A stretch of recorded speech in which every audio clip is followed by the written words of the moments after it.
रायगडावरती एक मंदिर आहे, जगाच्या ईश्वराचं मंदिर. काय नाव त्या मंदिराचं? जगदीश्वराचं मंदिर. ते मंदिर होळीच्या माळावरती उभा राहायचं आणि लांबणं बघायचं. ते मंदिर तुम्हाला लांबणं मस्जिदीगत दिसते. आज गुगल वरती सर्च करा जगदीश्वराचं मंदिर. का दिसतंय हो मस्जिदीगत? का बांधलं मस्जिदीगत महाराजांनी? तुम्हाला माहितीये आपल्या प्रत्येक हिंदूंच्या मंदिरावरती गोपुर असतात, पण महाराजांनी ते मंदिर मस्जिदीगत बांधलं. महाराजांचा दूरदृष्टिकोन बघा.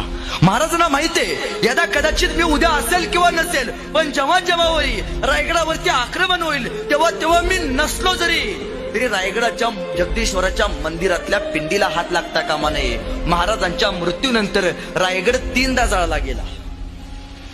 रायगडावरती प्रचंड मोठं लाकडी बांधकाम होतं. आता त्यातला एक लाकूड सुद्धा उरलं नाही.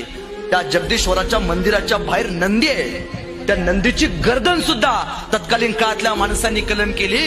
पण 3 वेळा रायगड जाळून सुद्धा जगदीश्वराच्या मंदिरात जायचं धाडस यवनांचं झालं नाही. का? कारण ते मंदिर लांबनं मस्जिदीगत दिसतंय आणि मस्जिदीत कधी यवन जात नाही. त्यामुळं आज असलेल्या महादेवाच्या पिंडीला हात सुद्धा लागला नाही.